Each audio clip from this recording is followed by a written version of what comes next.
ಮಂತ್ರ ನಾನು ಆಯ್ತು ಅಂತ ಅನ್ನಲ್ಲ, ಇನ್ನೂ ಅದೇ ಟೆನ್ಷನ್ ಅಲ್ಲಿ ಓಡಾಡ್ತಾ ಇದ್ಯಾ? ಹಾಗಲ್ಲ, ಅದು ಸರಿ, ನನಗೆ ಗೊತ್ತಾಯ್ತು ಬಿಡು. ಅರ್ಚನಾ ಅವ್ರನ್ನ ಕಳಿಸ್ಲಿಲ್ಲ ಅನ್ನೋ ಟೆನ್ಷನ್ ಅಲ್ಲಿ ಇದ್ಯಾ? ನಾನು ಹೇಳಿದ್ನಲ್ಲ, ಈ ಟೆನ್ಷನ್ ಅಲ್ಲಿ ಅರ್ಚನಾ ಅವ್ರಿಗೆ ಹೇಳೋದು ಮರ್ತ್ಬಿಟ್ಟೆ ಅಂತ. ಅದಕ್ಕೋಸ್ಕರ ಈ ತರ ಇದೆಯಾ? ನಾನೇ ಹೇಳಿದ್ನಲ್ಲ 2 ದಿನ ಇರ್ಲಿ ಬಿಡಿ ಅಂತ. ಸರಿ ಬಾ, ಊಟಕ್ಕೆ ಹೋಗೋಣ. ನೀವು ಹೋಗಿ, ಬರ್ತೀನಿ.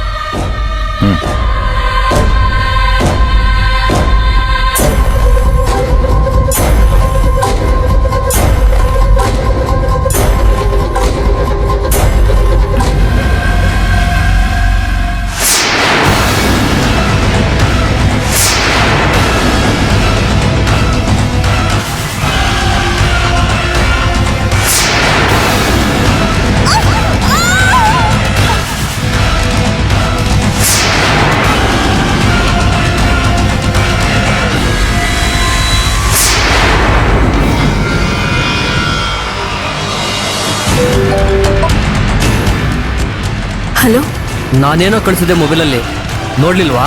ಹೇ, ನಿನಗೆ ಎಷ್ಟು ದುಡ್ಡು ಬೇಕು ಅಂತ ಹೇಳು. ಪೊಲೀಸ್ ಹತ್ರ ಹೋಗ್ಬೇಡ. ಈ ವಿಡಿಯೋ ನನಗೆ ಕೊಟ್ಬಿಡು.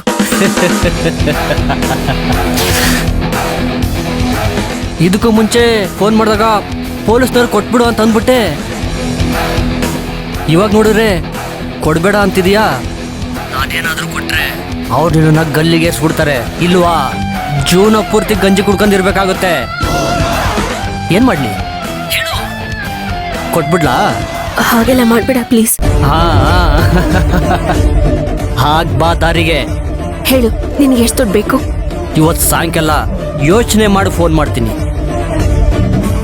ಇವಾಗ ಹೇಳು, ನಾನು ದುಡ್ಡು ಅರೇಂಜ್ ಮಾಡ್ಬೇಕಲ್ಲ.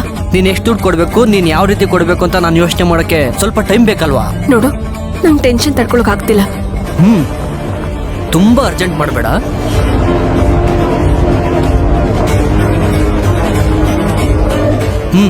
ಎಷ್ಟು ಕೇಳಲಿ? 50 ಲಕ್ಷ ಕೇಳು.